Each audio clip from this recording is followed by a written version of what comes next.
welcome again. We do hope you can participate. You don't have to show your face on screen, but you can certainly unmute yourself and answer questions. My name is Juan Carlos Hernandez. I'm the Immigration Program Coordinator for the Chicago Religious Leadership Network on Latin America, or CRLN. And I'm glad to be here with you today. And for this important topic is, as you know, it's, I think, good to refresh our minds about what we know about our government and how it works. So we're going to be doing some of that today. But before we get into the topic, I want to introduce Sarah Roseland from Alianza Amerricas. Sarah? Hi, everybody. Yeah, my name is Sarah. I'm the membership organizer at Alianza Amerricas. We're a network of about 54 immigrant and Latinx-led organizations across 19 states in the U.S., also with partners and allied organizations in Mexico, Central America, as well as South America. And lots of our mission is to improve the lives of those not only in the US, but also in their communities of origin across Latin America, to create an inclusive, equitable, and more sustainable way of life. So I'm very excited to be here. I've worked very closely with Juan Carlos, also Claudia at CRLN, and yeah, I'm very excited to be here with you all. Great, thanks, Sarah. Yeah, and excited to be here working with you. So today's topic is, and please have some patience as I share my screen. Let's see, where is it?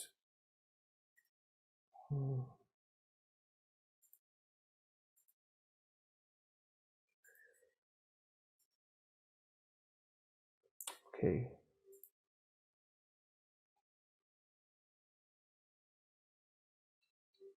So today's topic is on the U.S. budget and how it relates to the ICE and Customs and Borders and Protection budget, and how they obviously continue to get lots of money. But to begin with, we're going to talk about how the budget approval process works and how that creates for us an opportunity for advocacy, because it's actually one of the few avenues where Congress continues to function at some level. As you know, there's much dysfunction at the congressional level with laws being passed or not being passed, or really the inability for both parties to work to actually make the legislative process function. But this is one opportunity where we can actually still have a great influence.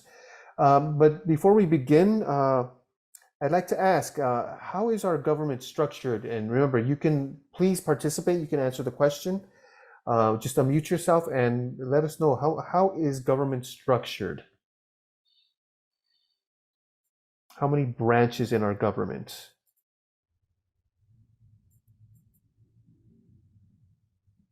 Can you unmute? Can they unmute, Sarah? Do you know? 3. Okay. Okay, great. Executive, Patricia? the executive branch, Yes. that's the legislative branch, and the judicial. Yes, those 3 branches of government. That's what makes up our government. The legislative, the executive, and the judicial. The legislative is made up of Congress, which has 2 houses. The House of Representatives, the Senate, the executive, which is the president and vice president, and obviously his cabinet and other appointees, and the judicial, which is the Supreme Court and then federal and state courts. So what does each one of these branches of government do? Don't all answer at once.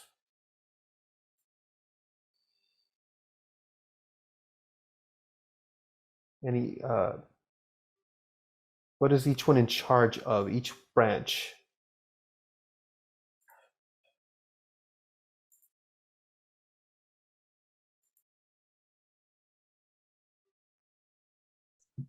Of course, the Congress, the Congress, the House of Representatives, and the Senate make the laws. The judicial branch well, comes Keeps. into what? Keeps the law. Keeps the laws, yeah. Mhm. Keeps the laws in a sense, and then the executive branch sees that they're supposed to see that they're carried out. Yeah, the judicial, correct? Yes, Yeah, the judicial interprets the law. Yes, that's correct. Each go ahead, I'm sorry. Somebody was trying to speak. Now, as far as the structure of the United States Congress, well, we have 50 senators. Again, I know this is review, but just it's a good review. The Senate has 50, actually, not 50, right? But it represents 50 states. How many senators do we have for all 50 states?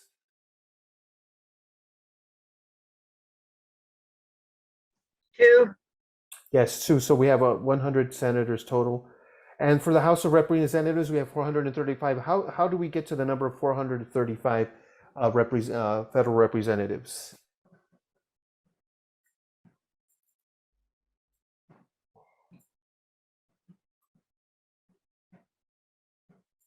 Does anybody know how that works?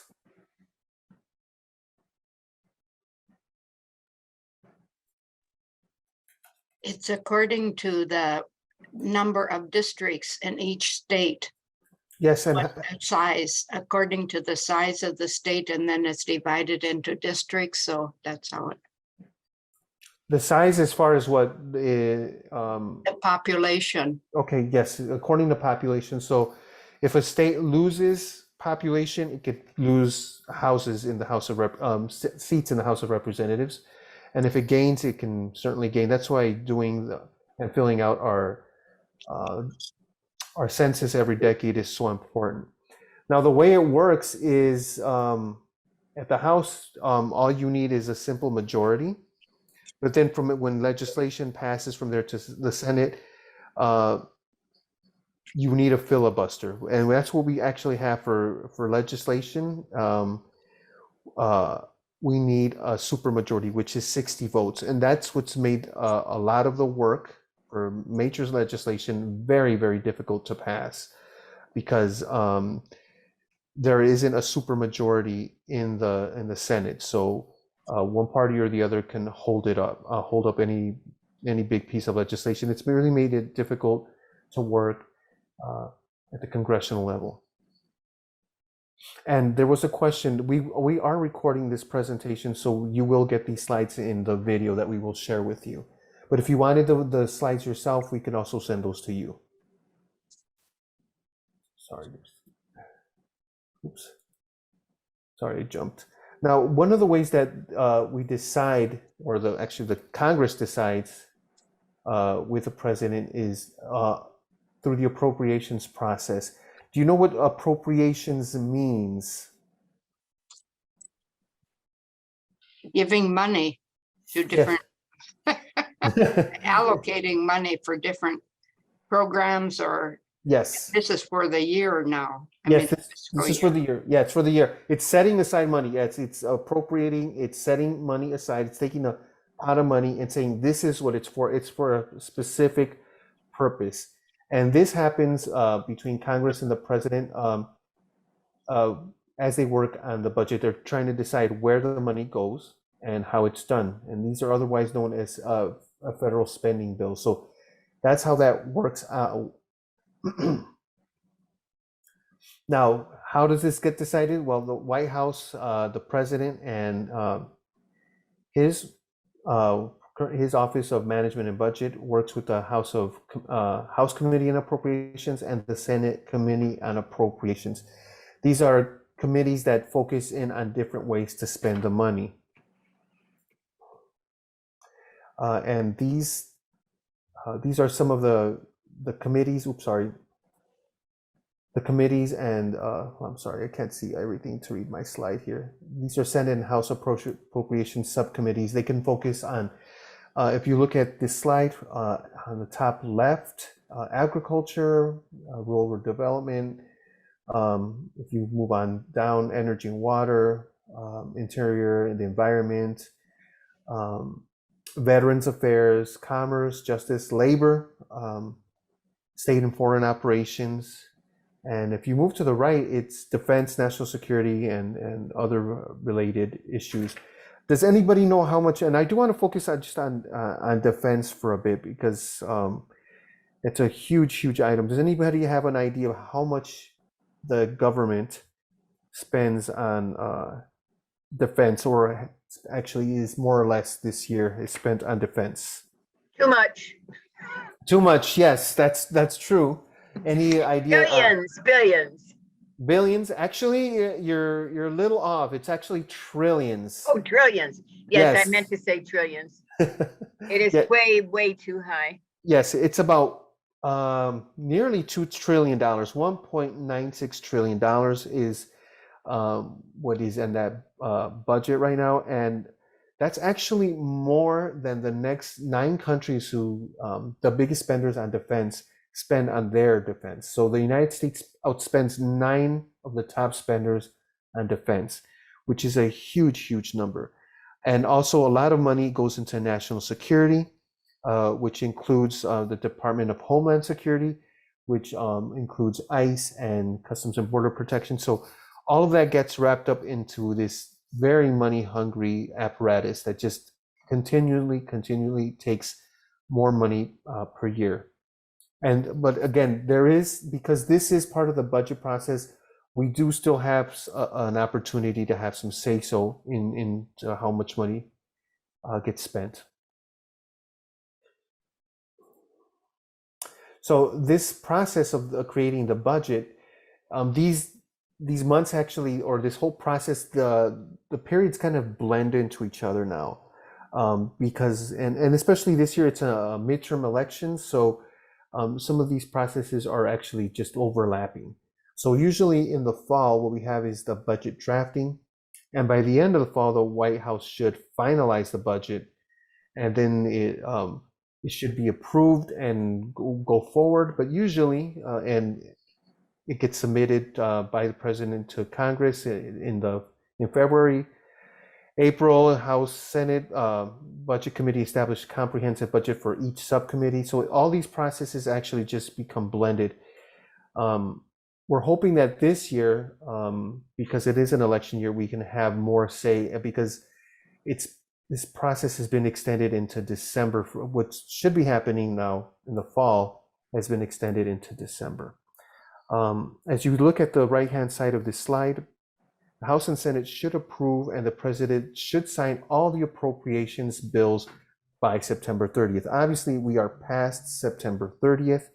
We're now in October, but that's because it's an election year. So we do have an opportunity to speak to our senators, our representatives, about what we would like to see in that budget, and part of it, and what we would like to be excluded.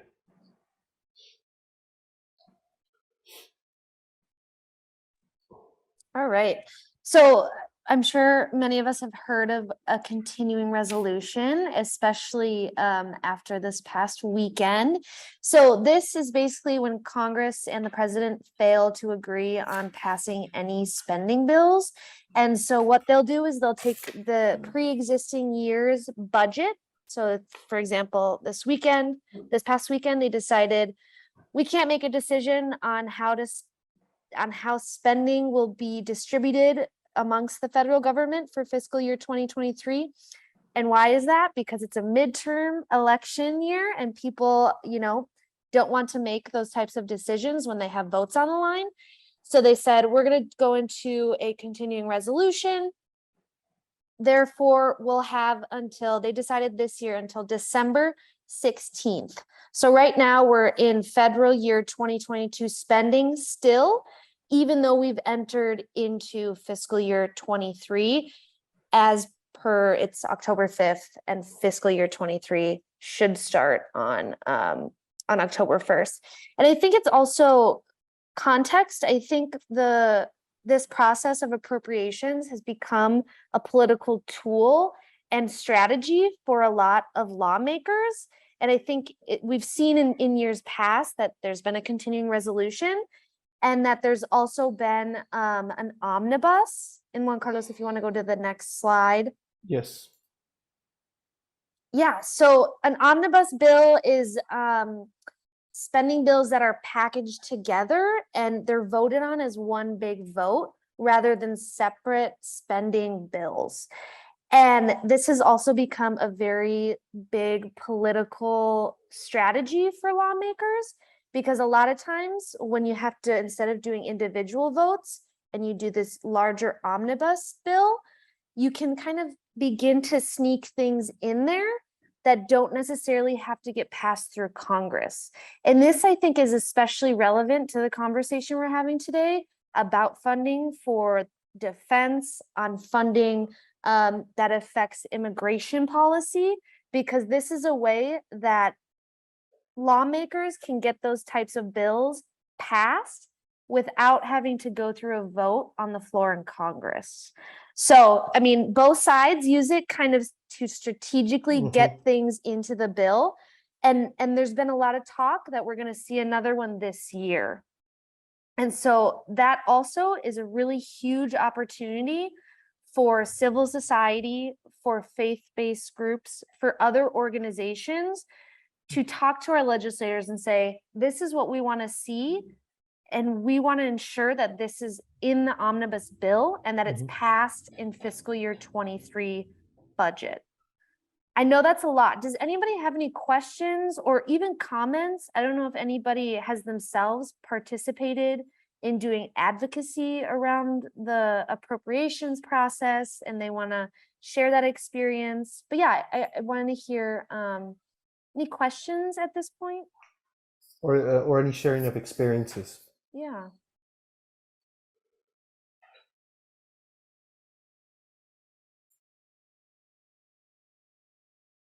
Don't If everybody not, speak at that's once. okay. If not, that's okay as well. Yes.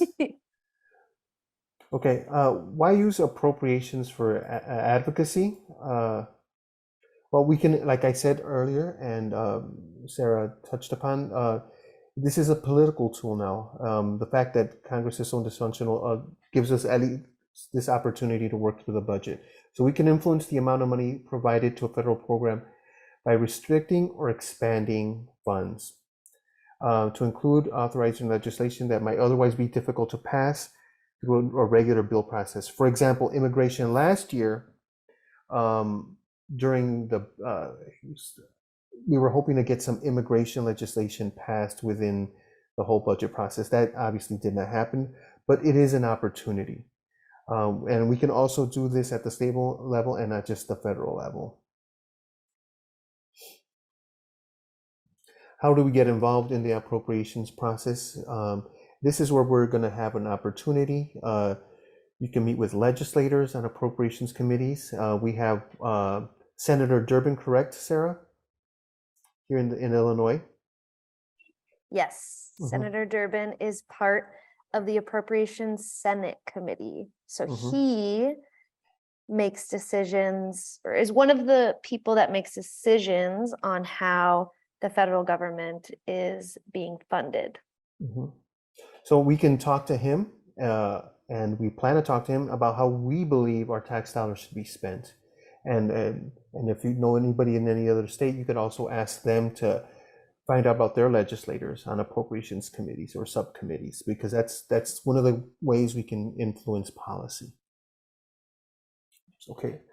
And one of the main places where we want to influence policy is on immigration. As you know, it's been nearly impossible, actually about nearly 40 years, that we haven't had major legislation passed at the federal level as far as immigration, but we can do other things to help immigrants, to help our immigrant communities in our country by asking our legislators to focus on supporting immigrants instead of ICE and CBP. And I want to just show a short video, not too long, about how ICE actually, just continues to get money. This video is just a few years old, but it still reflects the vast amount of money that they get.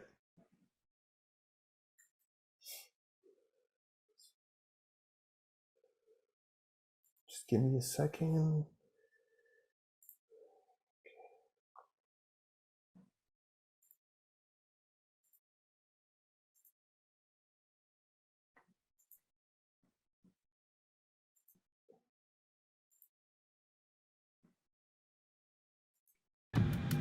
In fiscal year 2019, Congress spent $26.5 billion on immigration and customs enforcement and Customs and Border Protection.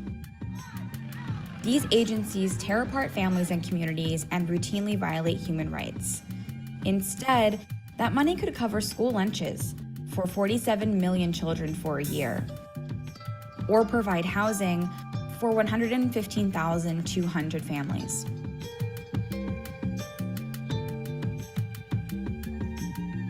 Mi comunidad merece dignidad, escuelas multiculturales gratis, vivir sin miedo, peace of mind. dignidad, justicia y respeto. My community deserves the right to live with dignity.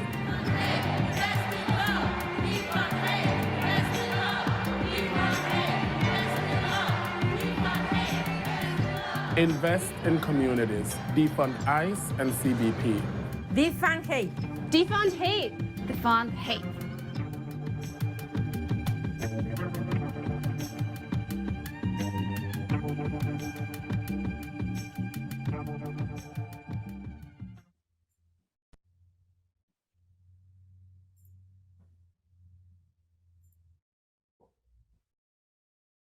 Just give me. I'm just curious, any reactions to the video and how the US government is investing lots of money into immigration customs enforcement? Any reactions? It's just as upsetting as what we were talking about in the beginning with the trillions of dollars. How it is just really sad, very sad and depressing to think of how the money could be spent instead of being spent on things that the two different things that we talked about in the very beginning, you know, and then today in this issue. I think it's another, I agree with Mary Ellen, but I also think it continues to divide the country instead of build it. Instead of empowering people, it puts people, I mean, they had the dog there, they have the, you know, it just puts fear into people instead of building them up, empowering them and giving and sharing and giving. It seems like it, I don't know, it is really troubling to me. It's depressing. It's very depressing. It's sad. And the whole system is sick. You know, instead of, as you said, building people up and working for them, just look at the Border Patrol. Families are being torn apart. It's just hard to keep watching day by day and listening to the reports. I find it that way anyway. I find another thing is that it seems like it's pitting one group against another group. Tell And me, I find tell that me, really troubling. yeah, tell me more about what you mean by that, Sister Rose, Therese. Well, there's only, they put money in. So where do you put your money in? So if it is, I mean, if they put it in for immigrants to put them in jail, which they did because ICE had a certain amount of money, they had beds, they had a certain number of beds that they could fill, and they did it because they had the money for it. So this money could not be used for school lunches. This could not be used for health programs. It could not be used for other, many other things. For housing, as they there's the video. Yes, housing is another. I mean, and right now the needs are so much, so many. I mean, I find, and then it is like this, if you get it, others do not get it. instead of all of us sharing in it,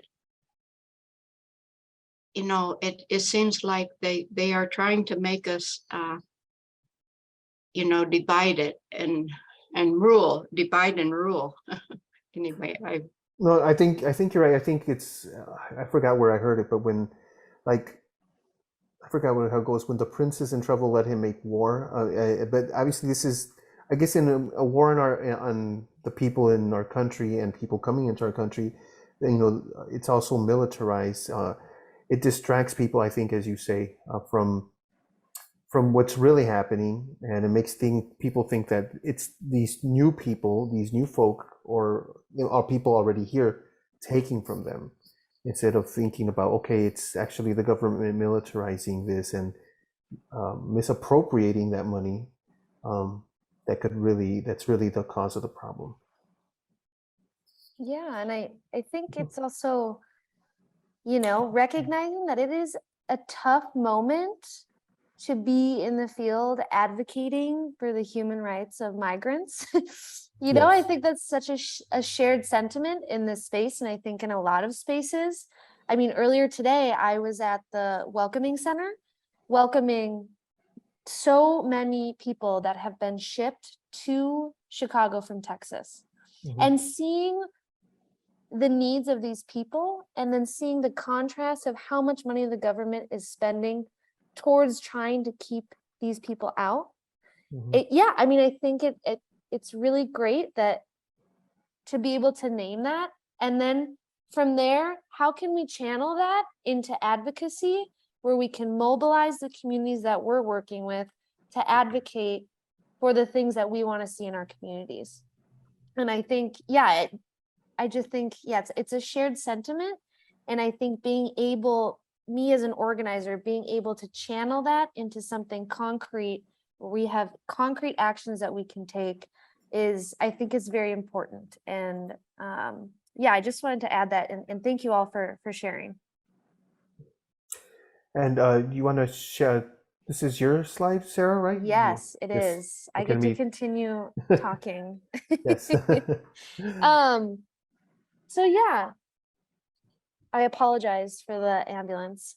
Yeah, so I think one example of like a concrete action that we can take as people that are constituents in the state of Illinois is taking advantage that Senator Durbin is on the committee of the Senate Appropriations.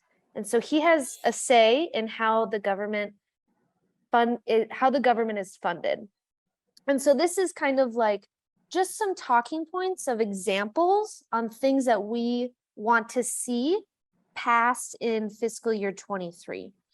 And so we urge Congress to truly shift away from these punitive responses, you know, border enforcement, digital monitoring of migrants, the immigration detention, and instead prioritize this funding into things that don't harm our communities, that welcome migrants and uphold their dignity in a respectful way. And one way to do that is ICE enforcement and removal operations, particularly ICE custody operations and ICE alternatives to detention. This is kind of the system that detains migrants. It puts them on ankle shackles and different kind of monitoring systems. Cell phones too, correct? It's also Yeah, these cell phones and lots of tracking, you know, that we don't want to see this. We want to see funding cut, because we can have community-based alternatives that can actually ensure that people are being, that their legal questions and their legal representation is ensured, and that they're being welcomed by communities and they're received in a holistic way. One of the things, and this is kind of a very particular thing, at Alianza Amerricas, we have a campaign and it's called Freedom for All. And it's about the abolishment of immigration detention, because immigration detention is a waste of tax dollars. It's harmful and it's unnecessary. And so one thing that they have, and this started a couple of years ago, is that they have a quota for a number of detention beds. And so in this last year, I want to say it was 34,000. So what that means is that each year they have to fill those beds. So Mhm. there's an incentive to detain people. And oftentimes, these immigration detention centers are run by private companies. So there's also this other incentive for these corporations. If they get more migrants detained, they get more money. And that's not something that we want. We want that money to be invested in our communities. So that's another thing that it's proposed right now in fiscal year 2023, that quota be dropped down to 25,000, but it's not for sure yet because we haven't voted on fiscal year 23. So that's something else that we want to ensure it at the minimum is in there, that it's 25,000. That's the number groups are kind of thinking this is where we want it at. Another thing is US Border Patrol operations and to cut funding for agents and surveillance technologies. So oftentimes people will migrate and try to cross the border no matter how difficult it is. And so when we increase funding to these operations to deter migration, research shows that it really doesn't deter migration. It just puts migrants in more difficult situations and makes it harder for them to cross. But they're going to cross. And right? also in very deadly situations, many people just die in the desert. It's pushing people to the desert, to places where there's no food, no shelter, or anything like that. Exactly. So we don't want to, we don't want to see any more funding to that, as well as invasive border surveillance technologies across CBP accounts, while also fully rescinding previously appropriated unspent funds for border wall construction. Again, we know that border wall construction is not something we don't want to divide anymore, and it's a waste of funding. And then last, have people heard of Title 42?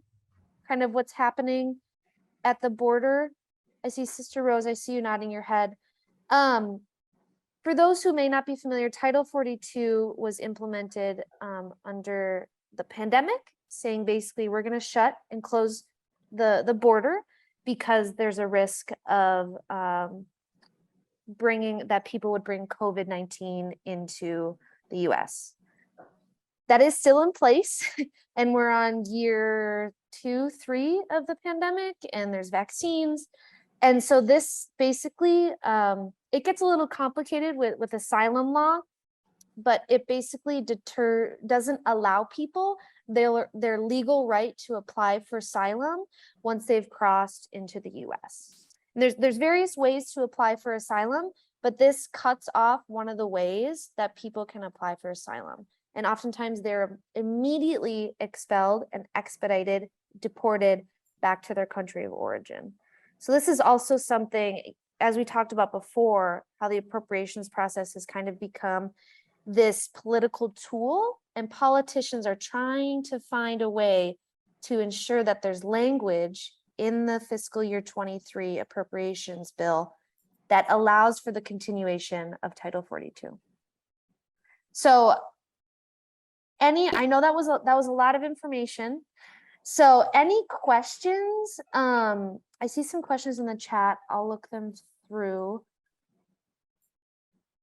Any comments? Well, there were some questions here that I have. Let me ask one of them.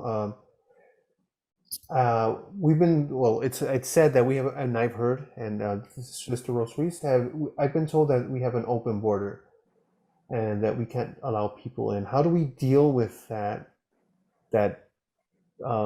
mentality in a good way and not get angry or upset? That's a really It's a good question question. we could all discuss and we can ask ourselves.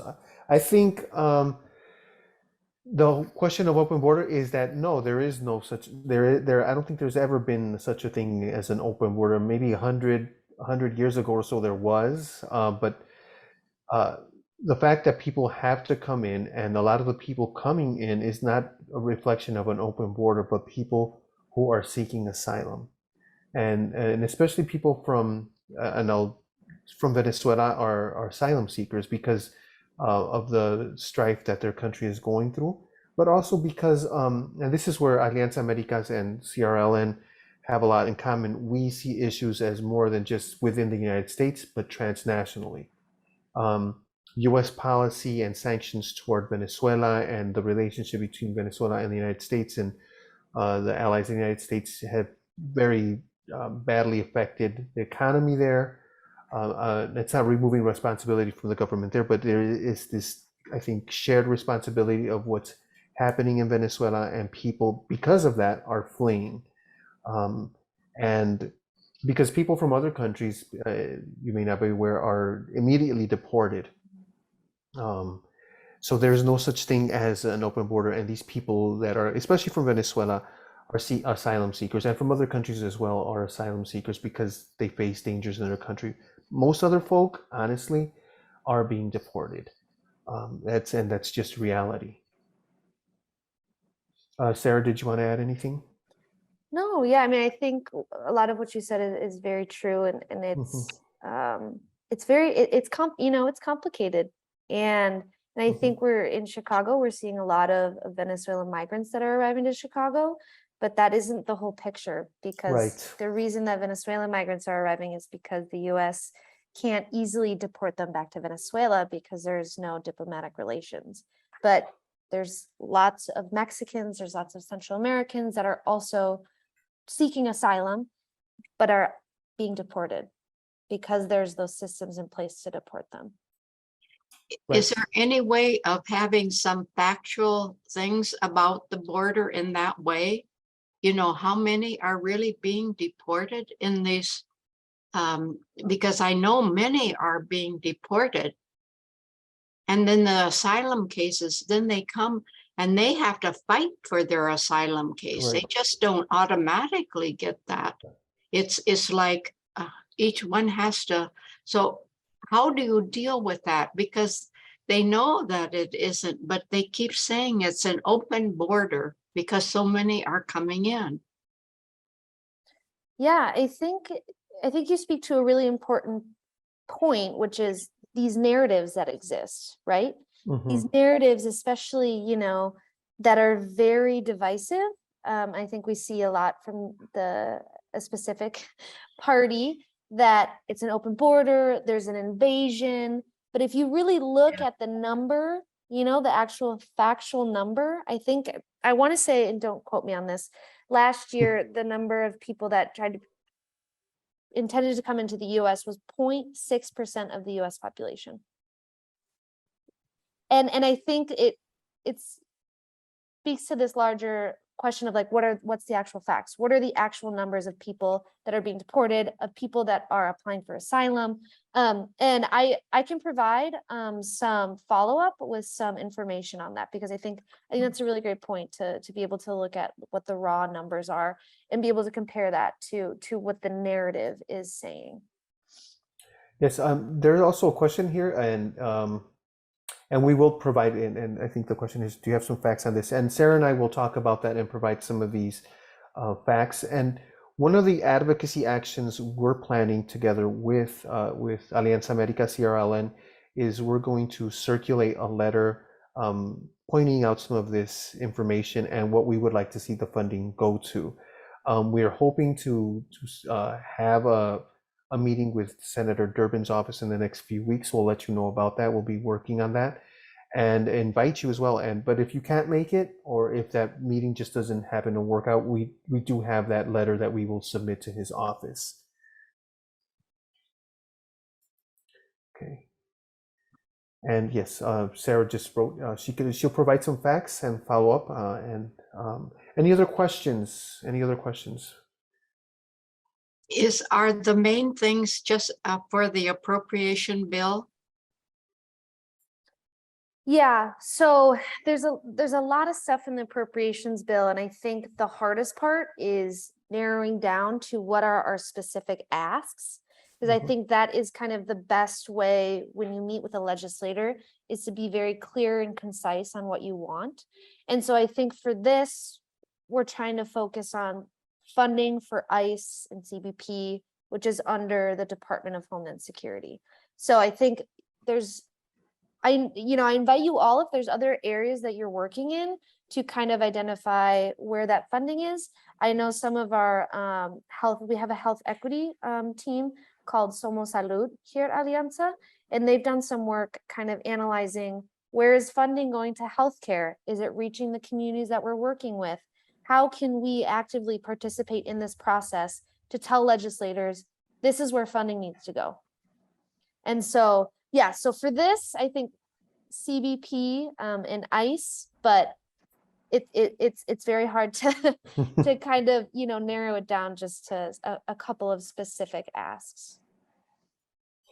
One area where I think we could certainly talk about an ask is with regards to housing, just housing in general, affordable housing for so many people in our community, and newcomers, because housing in big cities is expensive and many people struggle to pay for that. So that could, and also to house people that are, like I said, are coming. So that could be, perhaps we could talk about that and make that one of our asks as well.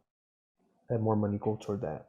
I think when you present, you want that decrease. Yes. Decreased. I think it helps when you say, this is what it could go for, like for housing, and this is what it will do for people. And this is a difference it will make for our economy and for life, for families, and for values of respecting people and their dignity. I think it's, you know, I think it helps to give, you know, if we had this, we could do this. That's a very good point, Sister Rose Therese. Thank you. That's a very good way of doing our asks, and we will certainly invite you to those visits with Senator Durbin, and if you can't make it, we'll certainly use that type of language. Thank you. Thank you. Other questions, folk? Is there any other ways? Before there were a lot of ways it is dealing with ICE, you know, with the beds, but also with these private companies. I think this is another element that they're using migrants and immigrants as pawns, really. And we really see that today with the busing. It's a political stunt in a way, but it is also using people just, I mean, in a way that is not. I just think, is there a way we can deal with it that way too? Yeah, I think I think right now is a very interesting time because people are using migrants as political pawns. And I think especially with this ask, as it pertains to the state of Illinois and the state of Chicago, the funds that are being spent to try and house the migrants that are being bused from Texas and from Arizona to these different parts in the country, those are housing, legal representation. Those are things that will help migrants legally, right? Find protections, seek asylum in a holistic manner where they can, you know, they will become, they will be able to access what they need. And so I think that's also like another important part of the ask, right? Is that this is where the funding could be going, and that migrants are humans and they have the right to seek asylum and they have the right to find protections. So yeah, I think that's a very good point. And I feel another way is if we could, the contributions of migrants and all of these people, they want to, I mean, like at the center, I mean, the receiving center, they were wanted right away to start learning English, the young, and they, you know, I think this shows what they want to do is to help build up this country, but also to build up their family and their life. And it's a both and kind of thing. You can't go wrong with that. Yes, I agree. I agree with that. So did somebody else want to say something? I think one encouraging thing is people like Sarah, young people, are really, really so smart and realize what's at stake. And so more and more young people are working on these issues, and hopefully they can turn things around, because old white people, so many are just so very scared that those people, black and brown people, and people that wear those funny things on their heads and all that, they're going to take over this country. And we old white folks, what's going to happen to us? They're scared to death, and it is so sad. It is so sad, depressing. But what's uplifting is that I see so many young people, and I imagine you all have heard on the news about that woman who was